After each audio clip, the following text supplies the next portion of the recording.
Bom dia a todos e a todas. Hoje, antes de iniciar as minhas falas, sobre o tema do dia, eu gostaria de parabenizar a todos nós, professoras e professores, já que eu estou gravando esta aula no Dia do Professor, tá bem, gente?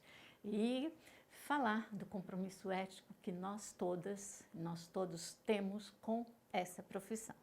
Então, um abraço, um beijo para todos e para todas, especialmente para os meus alunos e alunas. O tema de hoje, eu o dividi num título com 3 partes: moderno, modernidade e modernismo. Vocês vão perceber que não se trata da mesma coisa, tá? Uma coisa é o adjetivo qualificativo moderno e também o feminino, moderna, e outras questões são modernidade e modernismo, tá?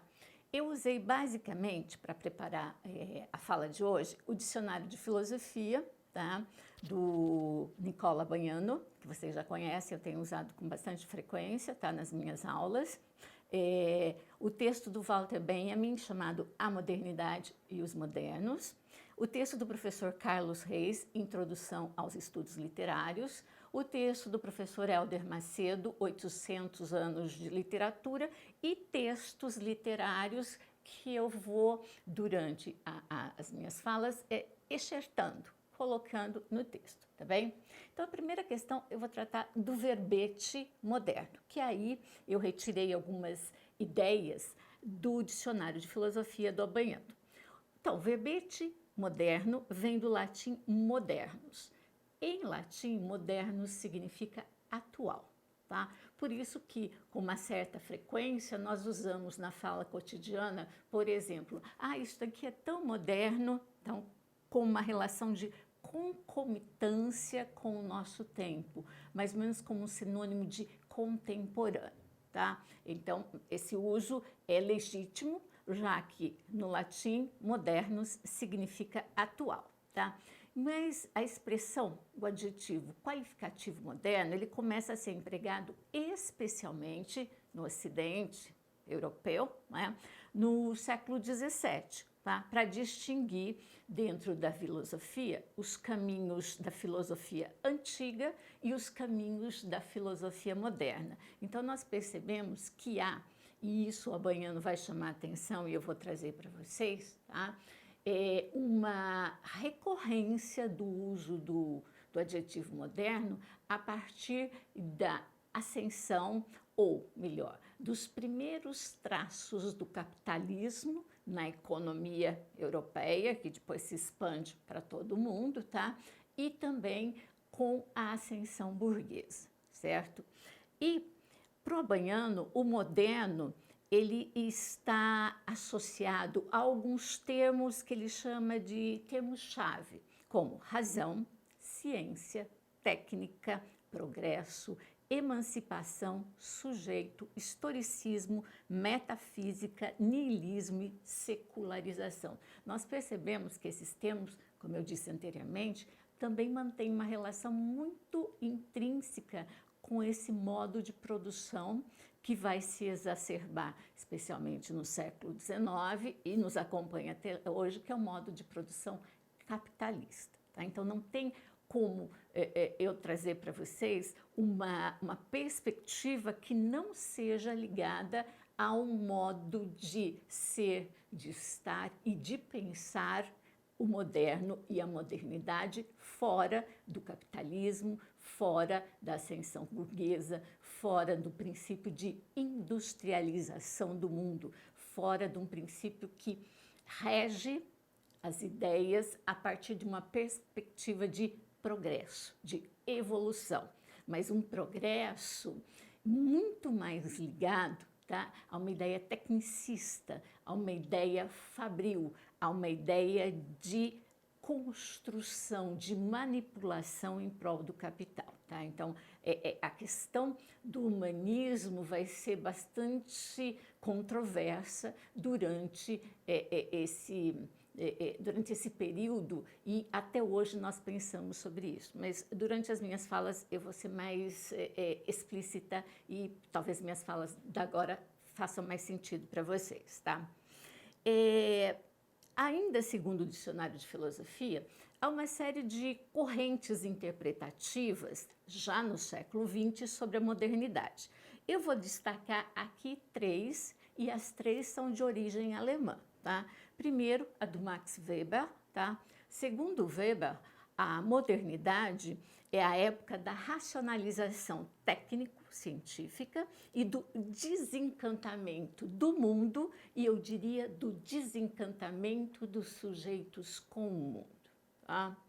Por que eu digo isso? Porque no dicionário está desencantamento do mundo, mas eu estou dizendo com o mundo, porque se nós pensarmos sobre as promessas feitas, por exemplo, por essa ascensão do capital para as camadas mais baixas da população, para a plebe, para o proletariado, promessas houve inúmeras. Agora, quantas dessas promessas se concretizaram? Quantas dessas promessas trouxeram um estado de bem-estar? Eu conheço essa proposição da economia, tá? Mas é que eu estou pensando em outro estado de bem-estar, não só bem-estar econômico, mas bem-estar cultural, social. Como de fato isso ocorreu ou não ocorreu? Então isso provoca, ao mesmo tempo, no século XIX, em que há uma promessa essa promessa já nasce quase morta. Ela é como um natimorto, né? O bebê que nasce, pouco tempo depois morre. Então, vejam, essas promessas, elas já nascem natimortas, se é que eu posso dizer isso. Parece até uma redundância, mas é essa a ideia que o Max Weber tem e que eu estou traduzindo para vocês. Uma outra proposição, também de origem alemã, é da Escola de Frankfurt, que vocês têm como referência máxima o Adorno, tá? O Theodor Adorno, e o Horkheimer também, e algumas perspectivas a partir do Walter Benjamin. Então, para a Escola de Frankfurt, especialmente a proposição do Adorno, a modernidade é a manifestação extrema de uma dialética suicida que caracteriza a civilização burguesa e o capitalismo.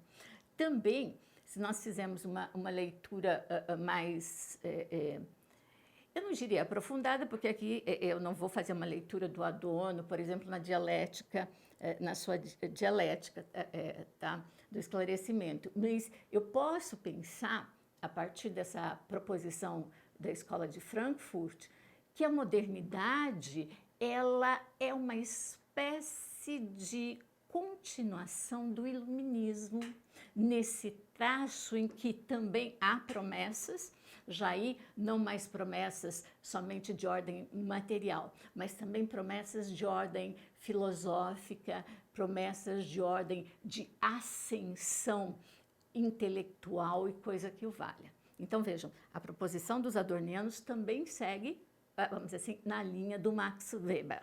E uma proposição mais recente, tá? Mas ainda do século XX, do Jürgen Habermas. Ele também é alemão e ele estaria ligado a uma perspectiva neo-frankfurtiana, tá bem? Para o Habermas, há uma identificação entre a modernidade e a tradição iluminista, então ele está na esteira dos frankfurtianos, e a luta em favor da emancipação humana, isto é, uma situação desejável e livre de laços de dominação.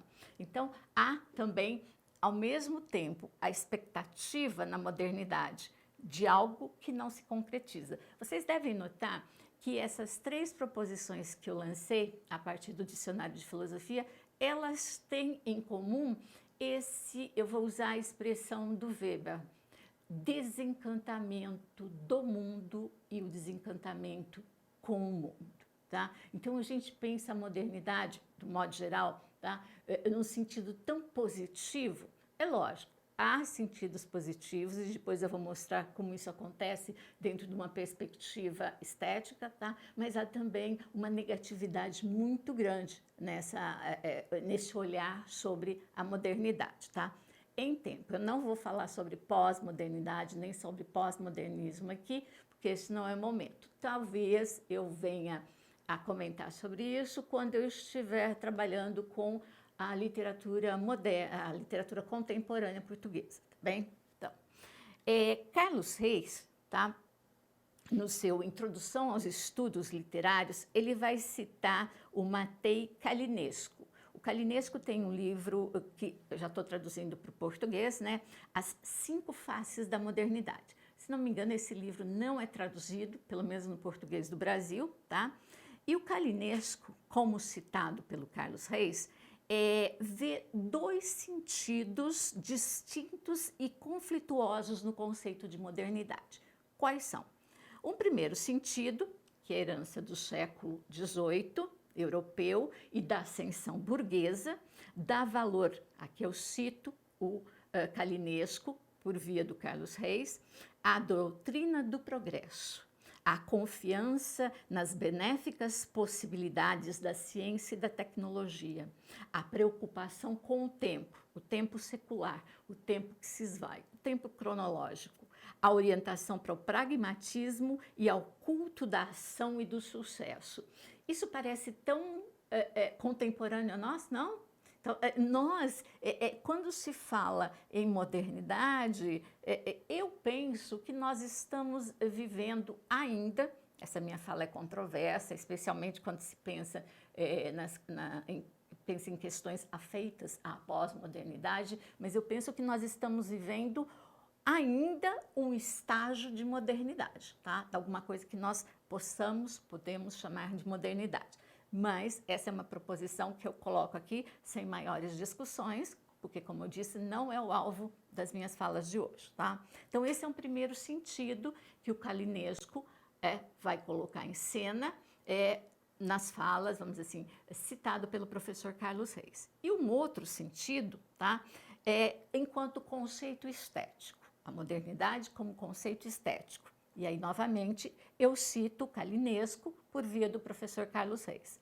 Desde os seus começos românticos, foi inclinada a modernidade a radicais atitudes antiburguesas. Vejam, a modernidade está filiada ao romantismo, ou o romantismo está afiliado à modernidade? Essa é uma questão que me vem agora. Tá? Então, eu penso que o romantismo está afiliado à modernidade, porque nós já falamos sobre o romantismo, vocês inclusive leram, tá? O Amor de Perdição, né? Do Camilo Castelo Branco, e ali eu mostrei algumas situações, por exemplo, a relação entre o Simão e a Teresa representante de uma aristocracia decadente, uma aristocracia já em situação de declínio, e também falei sobre o Simão, filho de alguém que pertencia ao judiciário e que tinha já relações de outra ordem, com outras classes sociais, com outros lugares da sociedade do século XIX em Portugal. Então, vocês vejam que não é possível também eu não adentrei, vamos dizer, eu não fui a fundo nessa questão nas aulas sobre o romantismo, mas é possível também nós fazermos uma leitura do romantismo incluso dentro da modernidade do século XIX. Tá? Então, para além disso, a modernidade teve repugnância da escala de valores da classe média e expressou a sua repugnância através dos meios mais diversos, desde a rebelião, a anarquia e a tendência apocalíptica ao autoexílio aristocrático. Essa última visada é interessante, que enquanto eu leio isso, eu estou pensando em textos qualificados como realistas dentro da literatura portuguesa. Por exemplo, a trilogia Cenas da Vida Portuguesa, do Eça de Queiroz, né? O Primo Basílio, Crime do Padre Amaro e Os Maias. Então, há essa perspectiva, não só essa repugnância, mas a demonstração de como esses lugares sociais, tá? Por exemplo, especialmente essa média burguesia, que está muito bem orientada, que está muito bem representada, por exemplo, no romance O Primo Basílio. Tá? Então, como a modernidade vai se voltar contra, tá? Porque aqui o Kalinesco e o professor Carlos Reis usam a expressão repugnância, mas vai haver mais... repugnância é um termo bastante forte, haver uma crítica bastante dura. Talvez eu não usasse repugnância, talvez uma crítica mais fortalecida, robustecida, a partir das próprias situações que são colocadas em cena dentro desses textos. Então, aqui, vejam, eu estou linkando o romantismo e depois o realismo dentro da ordem da modernidade. Aqui no Brasil, por exemplo, nós poderíamos pensar nos textos, nos romances, nos contos do Machado de Assis, por exemplo, tá? Que foca também, ainda que no Brasil do século XIX, uma classe média ainda seja, vamos dizer assim, ainda seja um tanto incipiente, mas ela já existe. Então, há essa perspectiva crítica da modernidade, tá?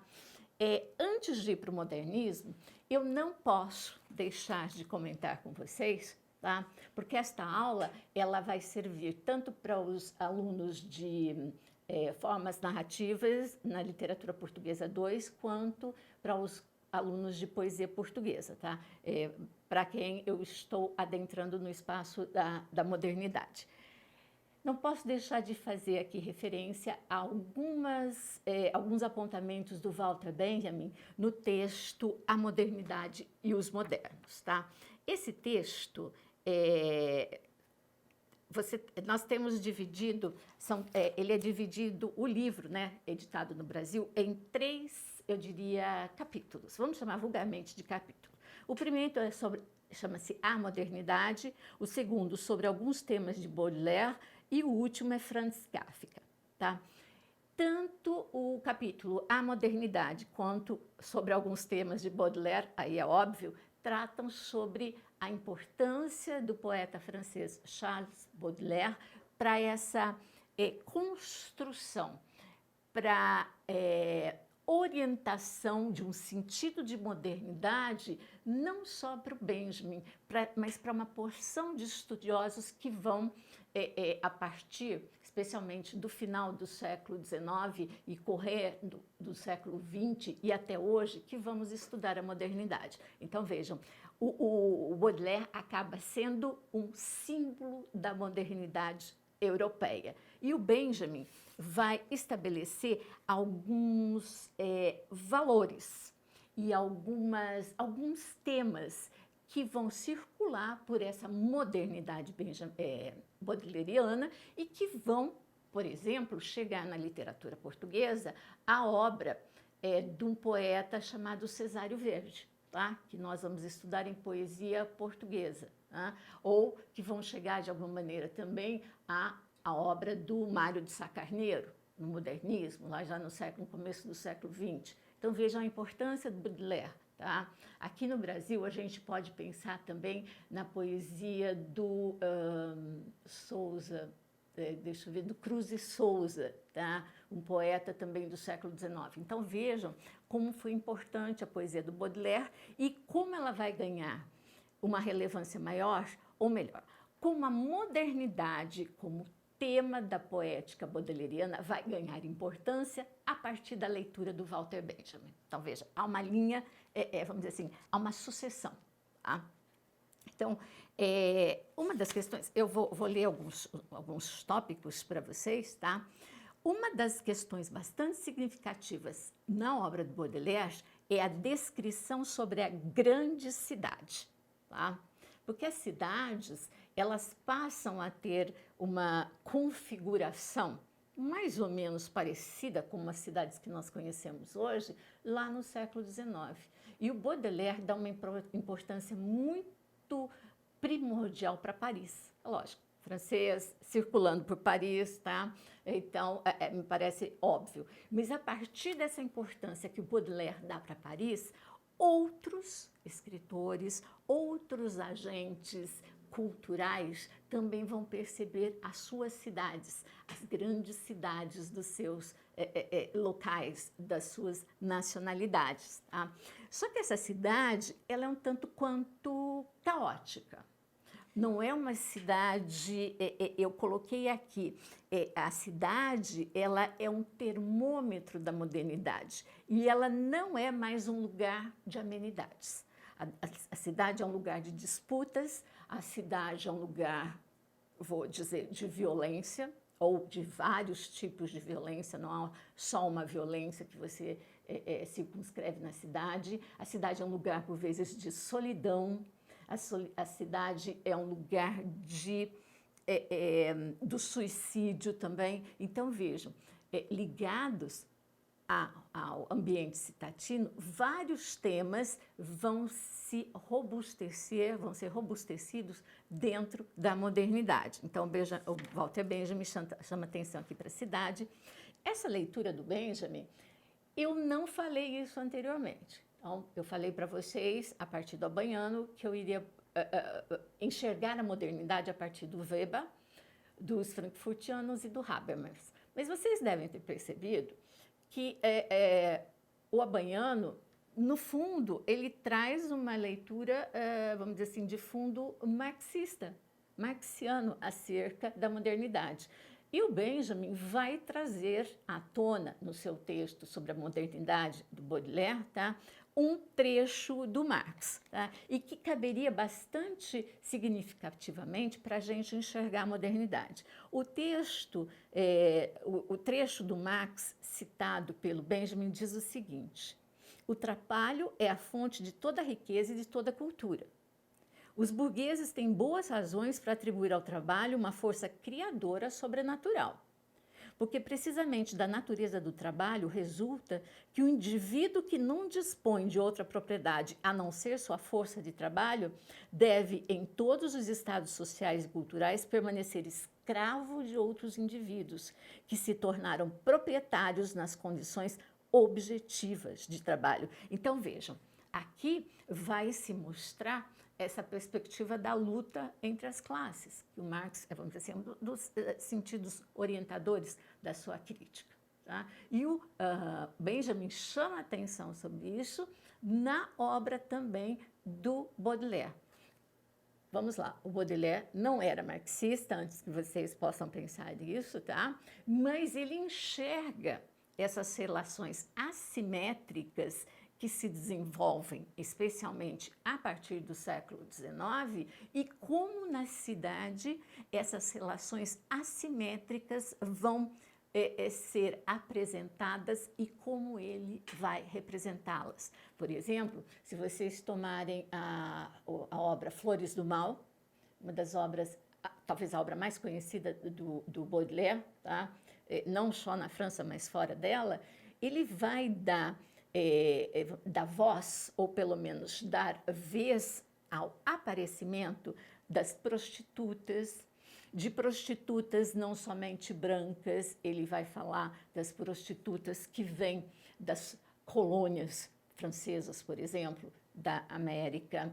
Ele vai dar vez aos mendigos, ele vai dar vez aos trapeiros, tá? Trapeiro, se vocês não sabem, seria um sujeito similar àqueles que nós temos nas ruas aqui no Brasil. Aqui em Campo Grande nós temos, eu estou falando de Campo Grande, Mato Grosso do Sul, sujeito que anda com uma carrocinha recolhendo papelão, recolhendo objetos, tá? Hoje a gente fala recicláveis, não? Mas objetos que alguém põe fora, mas que para o trapeiro serve para alguma coisa. Tá? Então, essa é uma outra figura que aparece com frequência na obra do Baudelaire. Há também a própria figura do poeta, do artista, tá? Que está na obra do Baudelaire também colocado numa posição de, eu diria, de subalternização. Aqui, sem questionar, sem entrar no mérito de um conceito mais restrito do que seja a subalternização, tá bem? Mas o poeta, o artista também está nesse lugar, porque ele passa a se interessar por esses sujeitos, sujeitos como o trapeiro, sujeitos como a prostituta, sujeitos como... tem um conjunto de poemas no Flores do Mal em que o Baudelaire vai falar sobre as velhinhas, tá? As velhinhas mesmo, as senhoras de idade, né? E essa decadência temporal. essa decadência que se abateu sobre os corpos e também pode ter se abatido sobre as mentes dessas mulheres, tá? Então, são sujeitos que não eram presenças recorrentes em outros tempos que não esses a partir do século XIX. Hoje nós já estamos, eu diria, aqui, acostumados com essas presenças, mas elas não eram presenças recorrentes lá no XIX, tá bem? Então, vejam isso, tá? Outra questão que ele vai colocar em cena, tá? O Baudelaire, ele vai falar sobre uma figura que se chama Flaneur. Flaneur, ele pratica a arte da flânerie. Flaneur, se vocês procurarem no dicionário de francês, ou mesmo se vocês fizerem uma relação com o verbo flanar, planar, os dois verbos em língua portuguesa, é aquele que paira sobre, é aquele que está em algum lugar. O flaneur, em geral, ele está no meio da multidão, tá? Mas ele não se sente parte da multidão. Ele é capaz de olhar ao seu redor, ele é capaz de sentir essa opressão, ele é capaz de sentir essa ânsia de compartilhar, mas sem a possibilidade de. Eu sempre me lembro, quando eu falo sobre o Flaneur, de um poema, um trechinho de um dos sonetos do Camões, né? É solitário andar por entre as gentes. É lógico, o poema do Camões, o soneto camoniano lá do século XVI, não faz referência ao Flaneur. É o soneto que vai falar sobre o amor. Amor é fogo que arde sem se ver. É sobre esse soneto, é um dos versos desse soneto que eu estou citando. Mas a ideia do solitário andar por entre a gente, tá? Tem uma, eu diria que tem uma relação semântica com a proposição do Flaneur, tá? E sobre essa situação do Flaneur em meio ao público, o Baudelaire, citado pelo Benjamin, disse o seguinte: seja qual for o partido a que se pertença, quer dizer, não é o partido político, tá, gente? Mas as tendências de mentalidade, as tendências religiosas, tá? Ele está falando desse tipo de situação. É importante não ficar emocionado com o espetáculo dessa população doentia, que engole a poeira das fábricas, que inala partículas de algodão, que deixa penetrar seus tecidos pelo alvaide, pelo mercúrio e por todos os venenos necessários à realização das obras-primas. Esta população espera os milagres a que o mundo lhe parece dar direito. Sente correr sangue purpúreo em veias e lança um longo olhar carregado de tristeza à luz do sol e às sombras dos grandes parques. Esta população é o pano de fundo do qual se destaca a silhueta do herói. Para este quadro, Baudelaire escreveu uma longa legenda a seu modo, a expressão la modernité. Tá? Então, vejam, a expressão modernidade, não que ela vai ser cunhada pelo Baudelaire, mas dentro da proposição do Benjamin, ele a usou com propriedade, ou melhor, com a propriedade necessária dentro do século XIX e no seu contíguo século XX. Sempre é bom lembrar que o Benjamin escreve esse texto na década de 1930 do século XX, tá? Mas quando ali traz, né, o Baudelaire diz desse sujeito que está morrendo intoxicado com mercúrio, com as toxinas das fábricas e de outros lugares impuros, tá? Mas que ele deseja ter alguma coisa, volto a reiterar, parece tão o nosso tempo, parece que esse texto está tão vizinho a nós, né? Então, que mais que o Benjamin, tá? Outra questão que o Benjamin cita a partir do Baudelaire. A modernidade deve estar sob o signo do suicídio que sela uma vantagem heróica que nada concede à atitude que lhe é hostil. Esse suicídio não é a renúncia, mas é uma paixão heróica. É a conquista da modernidade no campo das paixões.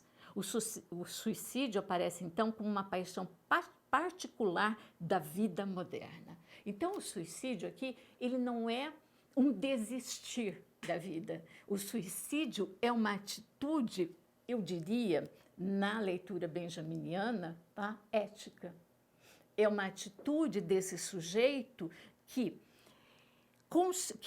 consegue, de um modo muito perspicaz, de um modo muito penetrante, enxergar essas dicotomias. Tá? Então, e esse suicídio também não é necessariamente o suicídio do corpo físico, tá, gente? Ou o poeta que se suicida e coisa que o vale, ainda que vocês possam se lembrar que o Benjamin comete o suicídio na tentativa de fuga da Europa e mais especificamente da Alemanha nazista, não?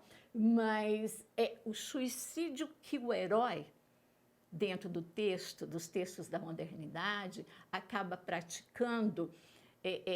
Seja o suicídio desse herói dentro do texto literário, suicídio físico, ou o suicídio artístico, o suicídio estético, tá?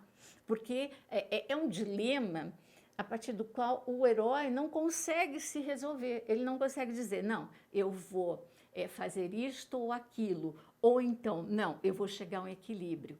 Parece que a modernidade, ela não tem um equilíbrio.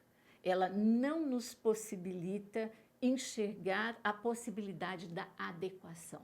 Tá? E isso também acontece ainda hoje. Nós, muitas das vezes, buscamos esse equilíbrio, mas nós não conseguimos. Então, a perspectiva do suicídio é também um olhar, tá, sobre o moderno. Outra questão, tá, novamente, o herói dentro da grande cidade, tá? Isso o Walter Benjamin vai reiterar o tempo todo. E a cidade é um símbolo de movimento. Tá? A cidade, ela não é estática.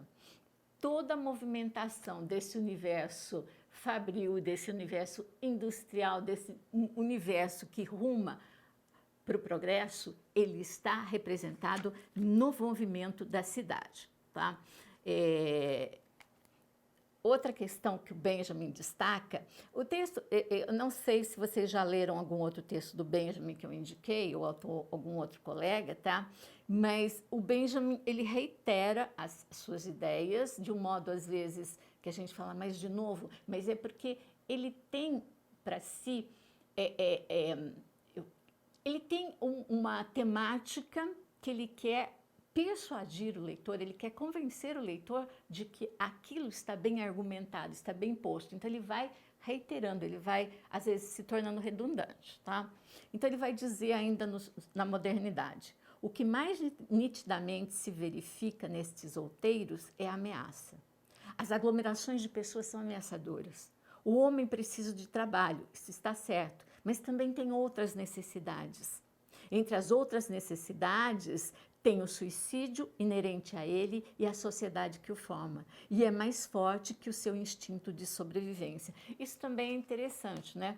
O homem moderno, aliás, todos os homens em todos os tempos precisam mais do que trabalho, precisam mais do que trabalhar, eles precisam da arte, por exemplo, eles precisam da cultura. A sobrevivência não se dá só por via dessas situações esfalfantes que nós enfrentamos cotidianamente, e eu penso que isso, aí fazendo uma parte, né, pensando nos tempos que vivemos desde o ano passado, essa relação com o trabalho, ela se exacerbou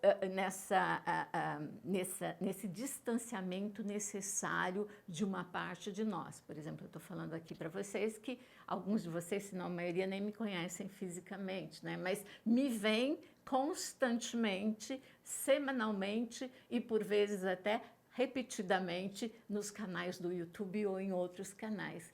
Então, isso é trabalho. O que eu estou fazendo aqui é trabalho, o que vocês estão fazendo aí é trabalho. E nesses tempos em que a pandemia mudou as nossas relações, parece que nós estamos trabalhando o tempo todo. Porque a câmera, os mecanismos online, esses espaços virtuais, eles estão à nossa disposição 24 horas por dia. Então, vejam, se lá no século XIX Baudelaire tinha uma tal compreensão do mundo do trabalho. O Benjamin vai também do seu lugar, do homem do começo do século XX, falar desse lugar, tá? Como será que nós falaremos desse lugar futuramente? Aqui é uma questão para vocês pensarem futuramente, não necessariamente para hoje, agora, responder, tá? Então, o que eu expus aqui foram algumas ideias, algumas perspectivas sobre a modernidade. Vocês devem ter percebido que as interpretações sobre a modernidade, elas estão na mão, por exemplo, dos alemães, né? Eu falei desde o Weber, passando pelo Marx, Adorno, o Benjamin e o Habermas. Mas, dentro dessa perspectiva, a que mais me chama atenção, inclusive porque eu estou falando de literatura, né, é a do Benjamin a partir de um escritor, ou melhor, a partir da sua obra e também da sua crítica, tá? Que é o Baudelaire. Então, vale a pena vocês conhecerem a obra do Baudelaire. Agora eu vou entrar no modernismo português de um modo mais, vamos dizer assim, mais localizado. Para falar sobre o modernismo português, eu vou usar mais especificamente apontamentos do professor Hélder Macedo num livro que se chama 800 anos de literatura, que é o tempo que a literatura portuguesa tem, se a gente pode mensurar o início dela lá no século XII, por exemplo. Tá? Na leitura, e também vou ler a partir do Carlos Reis, cronologicamente, o modernismo ele teria acontecido desde o final do século XIX até depois da Segunda Guerra Mundial. Mas essas balizas são muito instáveis. Nós poderíamos entender que até hoje há uma certa modernidade, uma modernidade tardia. Se não me engano, essa rubrica, tá? Se não me falha a memória, foi, vamos dizer assim, discutida pela professora Beatriz Sarlo, tá? Pesquisadora, professora argentina, tá? Então, nós vivemos ainda esse tempo. Então, vejam, e o final do século XIX, aí vocês podem se lembrar, mas você falou que lá no realismo, por exemplo, em alguns romances do Eça de Queiroz, já havia uma crítica à classe média burguesa e coisa que o vale. Então, vocês vejam que é cedíssimo mesmo, a instabilidade desse percurso cronológico. Mas, enfim, pensem lá, século XIX, meados, final, e podem pensar, tá, em pouco depois do final da Segunda Guerra Mundial e até hoje. Tá? Então, vou alargar bastante essa perspectiva cronológica. Tá? No 800 anos de literatura, o professor Hélder Macedo, ele propõe, assim como eu já propus, que havia dicções poéticas modernistas, por exemplo, na obra de um Cesário Verde, que em poesia portuguesa será a pauta da nossa próxima aula, e também do Antônio Nobre, tá? Mas eram representações, ele diz, o professor Macedo, eram contrastantes, mas convergentes em representações imagísticas que já prenunciavam o modernismo português, especialmente aquele ligado à revista Orfeu. Tá? Eu vou falar depois da revista Orfeu mais detidamente. Então, além do Cesário Verde, do Antônio Nobre, o Hélder Macedo também vai se referir ao Camilo Peçanha, um outro poeta. O Camilo Peçanha ele vai escrever no final do século XIX até 1920, tá? Ele ainda está produzindo, e esses três poetas teriam, vamos dizer assim, participação significativa tanto na construção da revista Orfeu, tá? Quanto nos sujeitos que participam da criação dessa revista. É óbvio, né? Se o sujeito tem essa presença, se ele tem essa identificação com alguns pontos dessa poética, me parece óbvio que o veículo de comunicação desses sujeitos, como a revista Orfeu, vai trazer essas referências, tá? A revista Orfeu, ela teve 2 números só, foi publicada em 1915, tá? Por isso que a gente tem a geração do Orfeu. teve um terceiro número que estava organizado, mas aí, especialmente por problemas financeiros, não foi publicado, tá? No primeiro número do Orfeu, nós temos, por exemplo, o Fernando Pessoa publicando o Marinheiro, que ele chama de drama estático, tá? Talvez vocês leiam em dramaturgia portuguesa, tá?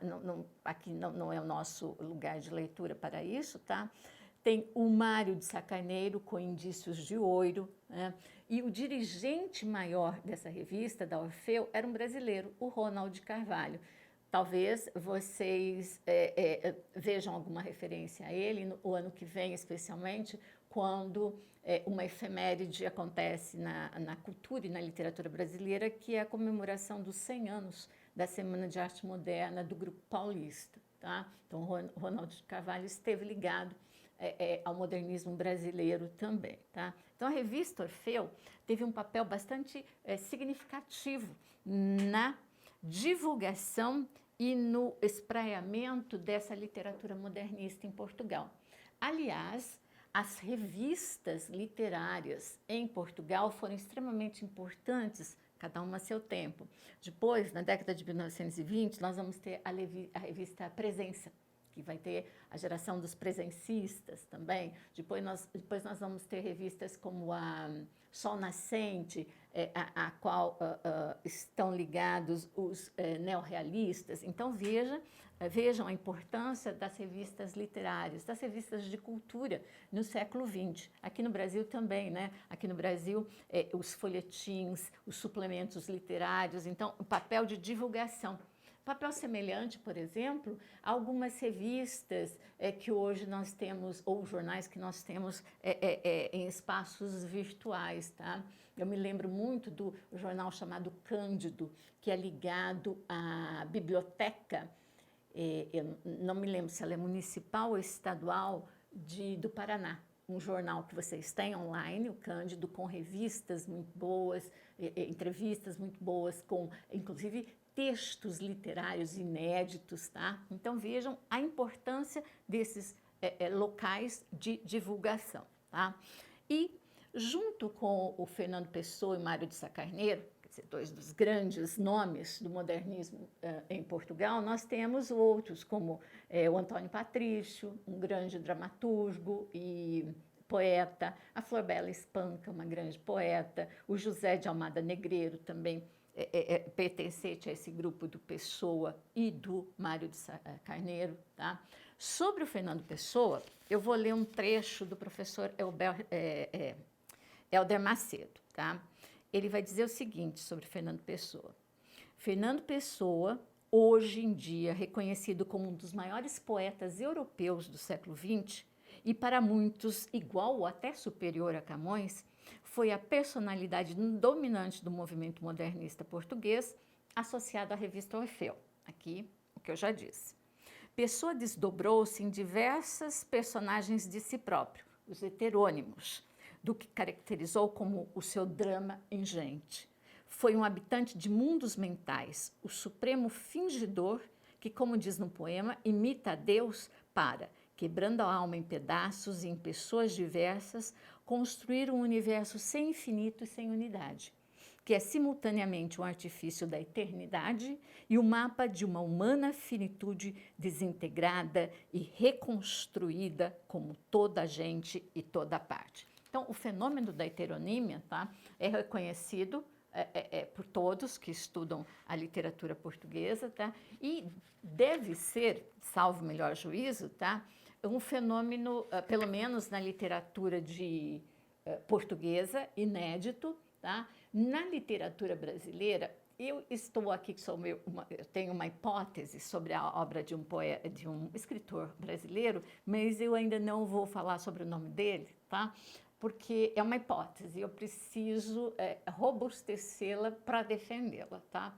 Mas essa proposição, pelo menos na literatura da língua portuguesa, e eu penso mesmo, da literatura da Europa, o fenômeno pessoano da heteronímia é algo inédito, tá? Mas em poesia portuguesa nós veremos essa particularidade da obra pessoana. E, para a gente que trabalha com as formas narrativas, vamos dizer assim, uma dica de leitura, uma orientação de leitura para a Confissão de Lúcio, do Mário de Sá Carneiro, tá? O professor Helder Macedo escreve o seguinte: a novela Confissão de Lúcio, de Sá Carneiro, que transpõe o exercício da homossexualidade masculina para o simulacro fantasmático de um corpo feminino sem identidade própria, é uma experiência também, eu não diria inédita, ou talvez inédita naquele momento em que o Mário de Sá Carneiro escreveu. Mário de Sá Carneiro escreve os seus textos e publica alguns deles antes de 1916, porque em 16 ele comete suicídio, tá? Então vejam, essa proposição do... Aqui o professor Alberto Macedo fala em homossexualidade, mas é uma perspectiva homerótica, tá? Usando a rubrica mais contemporânea, tá? Então prestem atenção quando forem ler a Confissão de Lúcio nessa pegada para a qual o professor Helder Macedo chama a atenção, tá? Eu não vou falar mais sobre o Fernando Pessoa, nem sobre o Mário de Sá Carneiro, porque nós vamos ler textos dos dois nas disciplinas, tá? Um outro nome significativo do modernismo em Portugal, dessa primeira geração, a do Orfeu, é o José de Almada Negreiros. Tá? Ele, além de artista da palavra, poeta, escritor, ele era artista plástico, fotógrafo, escultor. Então, ele vai unir nas suas obras, vamos dizer assim, particularidades dessas várias vertentes, dessas várias formas artísticas, tá? O que vai torná-lo um sujeito, vamos dizer assim, à parte dentro do modernismo, tá? Se vocês, por vezes, nós vamos procurar textos sobre o Fernando Pessoa e tem muitas gravuras do Pessoa sentado à mesa, essa é uma das clássicas, ou então imagens dos heterônimos, todas são obra do Almada Negreiros. Foi ele quem as desenhou, as pintou também. Então, ele tem muita importância, inclusive, em como representou esses sujeitos, os heterônimos, que fisicamente não existiam. Eles existiam poeticamente, eles existiam no plano do sentido, no plano da linguagem, tá? Isso é importante também ver. E eu trouxe aqui um trecho, tá? É um texto escrito em 1915 pelo Almada Negreiros, chama-se Manifesto Anti-Dantas. Vocês conseguem achá-lo em qualquer site, mas sempre recomendando sites de universidades, confiáveis também. O que é o Manifesto Anti-Dantas? Quando Orfeu foi lançado, houve muitas críticas, muito mais críticas negativas do que aplausos e, vamos dizer assim, referências positivas. E um dos escritores da época que escreveu, inclusive chamou-os de poetas paranoicos, foi o Dantas, Júlio Dantas. Aqui no Brasil, eu o conheço mais por um texto dramático chamado A Ceia dos Cardeais, tá?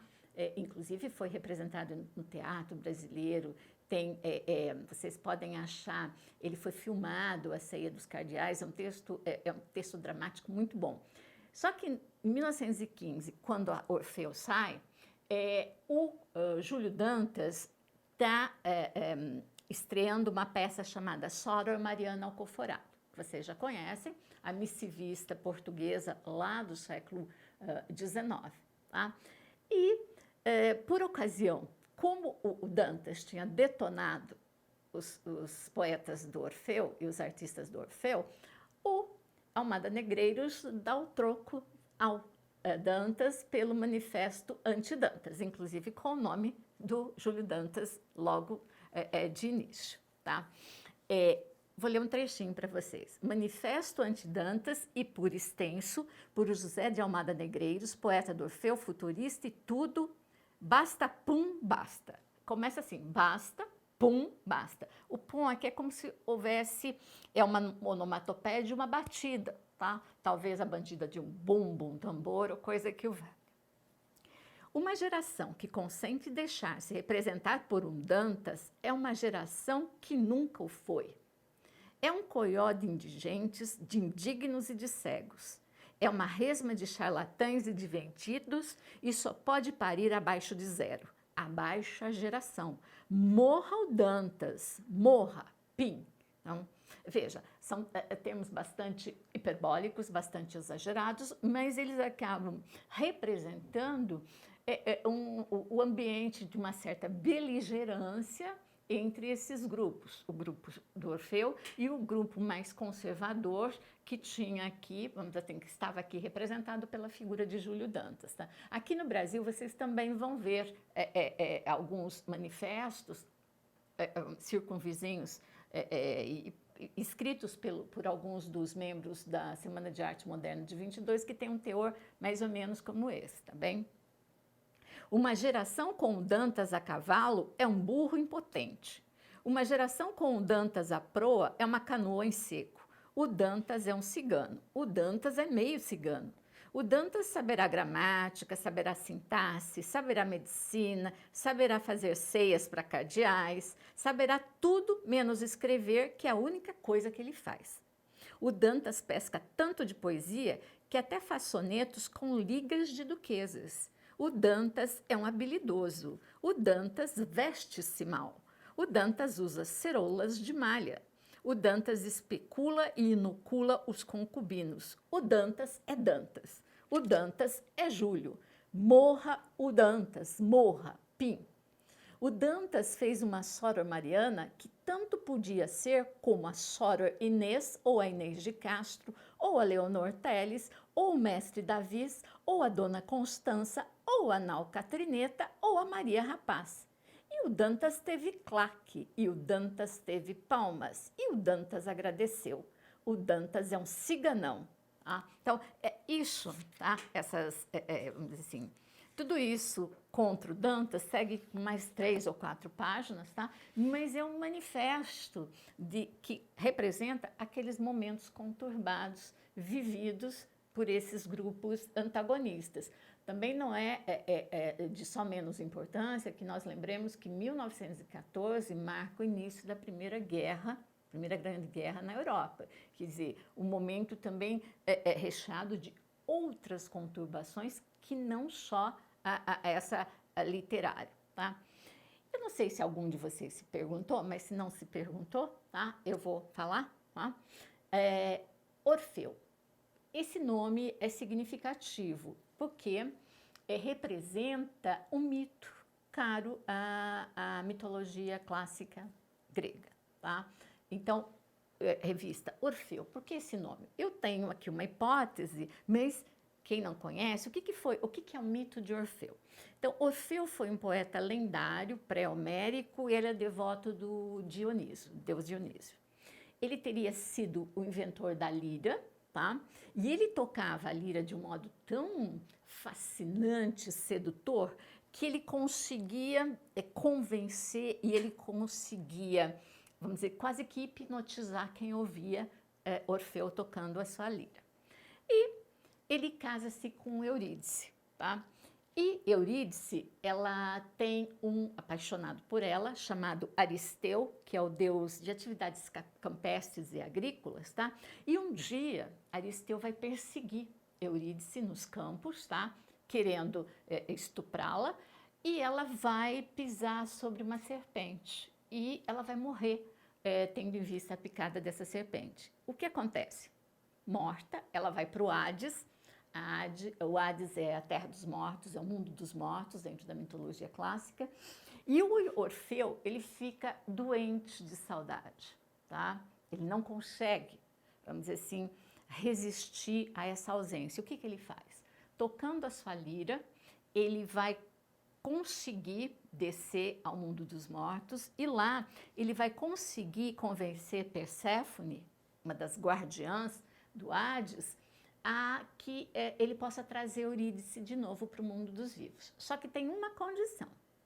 Ele não pode olhar para trás, Orfeu, enquanto ele está subindo, porque se ele olhar para trás, a primeira vez que ele vir Eurídice vai ser também a última, tá? Ele se compromete a isso, mas ele não consegue se conter e quando ele está quase na superfície, ele dá aquela olhadela e o que acontece? Eurídice some. Então, ele conseguiu encantar Perséfone, convencê-la, mas ele não consegue sustentar o seu olhar adiante sem recuar, tá? Então, Eurídice desaparece. Diz uma outra parte da lenda que ele teria tentado uma segunda vez, teria conseguido novamente, mas novamente ele teria olhado para trás. Então, mas o que tem isso com Orfeu? O que tem com Orfeu é que, mais tarde, Orfeu, ele desencantado das mulheres, porque a única mulher da vida dele foi Eurídice, tá? Ele vai estar próximo de uma orgia das Mênades. As Mênades são devotas de Dioniso, que em estado de transe fazem os seus cultos, tá? E ele vai ser descoberto por elas. E ele vai ser destraçado, o corpo dele vai ser todo estraçalhado e vai ser espalhado por aquele lugar onde elas estavam, tá? Então, a revista Orfeu, me parece que é uma tentativa de reagrupar esse corpo órfico, ou uma tentativa de organizar proposições diferentes dos vários artistas que participam dela, compondo um único corpo. Às vezes um corpo meio frankensteiniano, né, para pensar numa personagem lá do romantismo também, tá? Mas um corpo que se sustenta a partir dessa aparente assimetria, tá? Então, eu sempre penso nesse mito do Orfeu, tá? E o mito de Orfeu, eu trouxe aqui mais por curiosidade, tá? Ele perpassa todas as literaturas europeias, de modo geral. Aqui no Brasil a gente tem o Orfeu da Conceição, do Vinícius de Moraes, inclusive o Orfeu já virou filme pelo menos em duas situações que eu me lembro, um lá na década de 1950 e outro mais recentemente na década de 1980, tá? Se não me engano, né? E eu trouxe aqui um poema do José Gomes Ferreira, que é um neorrealista português, chamado Tema do Orfeu Assassino, tá? Que diz dessa tragédia que se abate sobre Orfeu. Toda noite acompanhei a tua viagem, Orfeu, de fogo em fogo, de melodia em melodia, até o centro da construção das trevas. Ah, e com que volúpia te vi de novo estrangular a tua Eurídice, calada para sempre, morta para sempre. Melodia que só oculta no silêncio atravessa as pedras. E agora, Orfeu, raiz do avesso, vejo-te regressar lentamente à superfície da terra, com as mãos desfeitas em flores de orvalho no fogo consumido. Amanhece, o planeta é de vidro. Tá? Então, vamos dizer, a fragilidade da vida humana, a fragilidade da própria dúvida ou da própria curiosidade humana, essa instabilidade. E o modernismo é um lugar de instabilidade. Eu falei no início ali para vocês que essa cronologia do modernismo em Portugal é instável. Ah, começou tanto e terminou tanto. Não. Essas fronteiras, elas vão sendo transpostas conforme nós vamos estudando mais e mais esse lugar. Mas é um lugar de fragilidade, um lugar de instabilidade, que está posto, de alguma maneira, aqui no poema do Gomes Ferreira, tá? E aqui eu já estou me encaminhando, já estou bem no finzinho, né? Depois eu diria, da grandiosidade do Orfeu, mas uma grandiosidade também postumamente reconhecida, tá, gente? Principalmente com a revista Presença. A revista Presença vai ser a grande publicação que vai, eu vou falar aqui grosso modo, suceder Orfeu, tá? A revista Presença que vai ser criada em 1927, tá? Num momento bastante conturbado em Portugal, porque em 1926 houve um golpe militar. A República Portuguesa não era nova, a República Portuguesa data de 1910, mas 16 anos depois, em 1926, já houve um golpe militar, tá? Com o Antônio de Oliveira Salazar. E esse regime ditatorial vai perdurar até 1974, com outro golpe militar, que a gente reconhece como a Revolução dos Cravos, tá? Mas desta vez um golpe militar que coloca a democracia em curso novamente em Portugal, com eleições, com, vamos dizer assim, as ex-colônias africanas e as guerras que foram enfrentadas já no processo de pacificação e de reconhecimento. Tá? Então, no século XX, Portugal conheceu 2 golpes militares. Um alinhado com os regimes fascistas europeus, o nazismo na Alemanha e o fascismo italiano, tá, do Mussolini, e outro, na década de 1970, alinhado com uma perspectiva de democratização e, inclusive, em meio a esse processo de descolonização, tá bem? Então, e dentro desse espaço ditatorial, então surge a revista chamada Presença, que vai trazer escritores como Zé Régio, Miguel Torga e um escritor e crítico chamado João Gaspar Simões, que vai ser, na década de 1950, o grande responsável por trazer à tona toda a grandiosidade da obra do Fernando Pessoa. Porque nós pensamos hoje, Fernando Pessoa, ele foi reconhecido desde 1915, desde da década de 1910, quando ele se lança na vida literária também, tá? Não, ele vai ter o seu reconhecimento, vamos dizer assim, paulatino, mas a obra do presencista João Gaspar Simões vai ser crucial para que o Pessoa ganhe toda essa visibilidade e tenha reconhecida toda essa genialidade da sua obra.